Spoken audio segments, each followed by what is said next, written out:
திமுக கூட்டத்தில் இருந்தவங்க விஜய் விமர்சித்த மாதிரி அதிமுகவில் பெரும்பாலும் விமர்சிக்கல. ஆனா விமர்சித்து விட்டு நீங்க போய் சேரலாம், அவங்க சேரக்கூடாது. நாங்களும் சேர்ந்து தப்புன்னு தான் சொல்றோம். நாங்க சரிடா சொல்றோம்.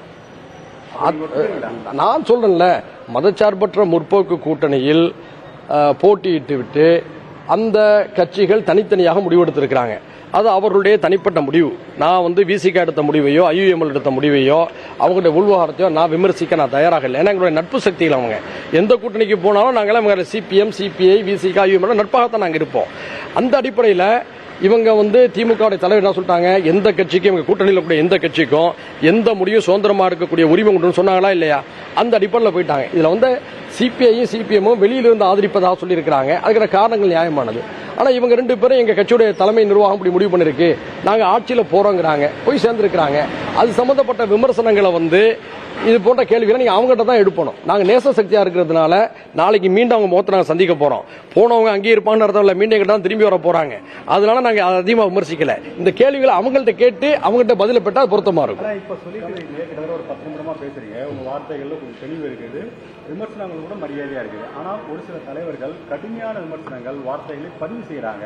இந்த நாகரிகமான விஷயமா? அதாவது அரசியல் ஒவ்வொரு காலத்திற்கு ஏற்ப மாறி மாறி வருகிறது. கடந்த காலங்களில் தலைவர்கள் கடுமையான வார்த்தைகளை எல்லாம் பேசிக்கொண்டு அவையெல்லாம் மறந்து மீண்டும் கூட்டணியில் இணைந்த காலங்கள் உண்டு. இன்னைக்கு சமூக வலைதளங்கள் செல்வாக்கு செலுத்தக்கூடிய ஒரு காலகட்டத்தில் எல்லாவற்றையும் யூடியூப்ல, வாட்ஸ்அப்ல, முகநூலில் மக்கள் கவனிக்கிறாங்க. எனவே நான் அன்பான ஒரு வேண்டுகோளாக எல்லா தலைவர்களும் வைக்கிறேன், அரசியல் ரீதியாக கருத்துக்களை நீங்க காலசாரமா பரிமாறுங்க, ஆனா நாகரிகமற்ற வார்த்தைகளை பயன்படுத்தாதீங்க. அடுத்ததாக இப்போ இன்னைக்கு நம்ம கடுமையாக விமர்சிக்கிறோம். இதே விமர்சிக்கிறவங்கள நாளைக்கு நான் சட்டமன்றத்திலேயோ அல்லது தலைமைச் செயலகத்திலேயோ சந்திக்க வேண்டி வரும். அப்ப அவங்க முகத்தை பார்க்கும்போது ஒரு சங்கடங்கள் ஏற்படக்கூடாது. அதாவது எந்த கருத்துக்கள் எடுத்தாலும் முகம் பார்த்து பேசக்கூடிய ஒரு மகிழ்ச்சியான சூழலில் தான் நம்முடைய கருத்துக்களை பகிர்ந்து கொள்ளணும். இதுதான் எங்க கட்சியுடைய மனிதநேய ஜனநாயக கட்சி நிலைப்பாடு. இது எல்லா கட்சிகளையும் பின்பற்றணும் தான் நான் விரும்புறேன். இன்னைக்கு அதை நாங்கள் பின்பற்றதுனால தான் இன்னைக்கு சட்டமன்றத்தில் பதவி ஏற்கும் போது முதல்வர் விஜயை பார்த்து நான் வணக்கம் சொன்னேன். சிரிச்சிட்டு அவனுக்கு ரெஸ்பான்ஸ் பண்ணாரு. திரு எடப்பாடியார் அவர்களுக்கு அடுத்த நாள் பிறந்த நாள். அப்போ நான் திமுக கூட்டணியில் இருக்கேன், ஏற்கனவே அவங்க கூட்டணியில் இருந்தேன். அருகில் போய் நின்று வாழ்த்து சொன்னோம். ஏன்னு சொன்னோம்னா நாங்கள் அப்படி ஒரு அரசியல் நாகரிகத்தை பின்பற்றுறோம். அதனால எல்லாருமே முகம் சுளிக்கல. இன்னும் சொல்ல போனா சட்டசபையில் முதல் வரிசையில் உட்கார்ந்துருக்கும் போது எனக்கு அடுத்து பாஜகவுடைய உறுப்பினர் ஊட்டியிலேருந்து ஜெயிச்சு வந்தார்ல, அந்த அண்ணன் தான் இருந்தாங்க. மரியாதை நிமித்தமாக கை குலுக்கி கொண்டு நாங்கள் பேசணும். எதிரே இருந்த சிபிஐ சிபிஎம் விசிக சட்டமன்ற உறுப்பினர் தாவக உறுப்பினர்லாம் எங்களை பார்த்து சும்மா தமாஸ் பண்ணாங்க. என்ன கொள்கை ரீதியாக சண்டை மீறீங்க, நீங்க ரெண்டு பேரும் பக்கத்தில் ரொம்ப உரையாடி பேசுகிறீங்களேன்னு சொல்லி. அப்போ சொன்னோம், அரசியல் என்பது வேறு, கொள்கை கருத்து வேறுபாடுகள் என்பது வேறு, தனிப்பட்ட மனிதநேய பழக்க வழக்கங்கள் வேறுன்னு சொன்னோம். இதுதான் நாங்கள் பின்பற்றக்கூடிய அரசியல் சார். இதை எல்லாருமே பின்பற்ற தான் நாங்கள் விரும்புகிறோம். இப்போ கூட நாங்கள் விஜய் அவர்களின் மீது பல பேர் பலவிதமான கருத்துல வைக்கிறாங்க, நாங்களும் மாற்று கருத்துல வைக்கிறோம். ஆனால் நாங்கள் என்ன சொல்றோம், ஒரு 6 மாத காலம் புதுசாக ஆட்சிக்கு வந்திருக்கிறாங்க, அனுபவ குறைவுலாம் இருக்கு. 6 மாத காலம் அவங்க ஆட்சி செய்யட்டும். பெரிய பெரிய தவறுகள் வரும்பொழுது நம்ம கண்டனங்களை பதிவு செய்வோம். ஆனால் ஒரே அடியான ஒரு நெருக்கடி நம்ம கொடுத்துட்டோம்னு சொன்னோம்னா புதுசா வந்தவங்களுக்கு ஏப்பாவில் நெருக்கடியை கொடுக்குறீங்கிற ஒரு கேள்விகள் எழும். அதனால தான் நாங்களே நேற்று கூட சிதம்பரம் பத்திரிகையாளர் சந்திப்பில் சொன்னேன், நாம புதுசா வந்தவங்களுக்கு ஒரு 6 மாத காலம் அவகாசம் கொடுப்போம். அதே நேரத்தில் இப்ப லாட்டரியை கொண்டு வந்தா அந்த 6 மாசத்துக்குள்ள லாட்டரியை கொண்டு வந்தா நீங்க ஏத்துக்குருவியான்னு சொன்னாங்க. லாட்டரி அப்படி கொண்டு வந்தா அந்த நகலை அந்த இடத்துல தீ வச்சு எரிப்பேன்னு நான் சொல்லிட்டு வந்தேன். அப்போ 6 மாத காலம் அவகாசம் கொடுக்கிறோம். பாரதூரமான ஆபத்தான முடிவுகள் எடுத்தாங்கன்னா அப்ப நம்ம கடுமையாக கண்டிப்போம். இதுதான் எங்களுடைய நிலைப்பாடு சார். திமுக தலைவரை பயன்படுத்துறாரு, அது எந்த அளவுக்கு நீங்க சரி நினைக்கிறீங்க சார்? நான் சொல்லிட்டேன்ல சார், எங்க கட்சியோட நிலைப்பாடு, எங்க கட்சியோட விமர்சனத்தை பத்தி நம்ம சொல்றோம். நான் சொல்றதை கேளுங்க. இந்த கருத்துக்களை நான் எல்லாருக்கும் நான் பொதுவாக சொல்றேன். என்னை விட வயசுல அவங்க எல்லாம் மூத்தவங்க. நாங்க அரசியலில் இப்பதான் வளர்ந்து வர்றோம்.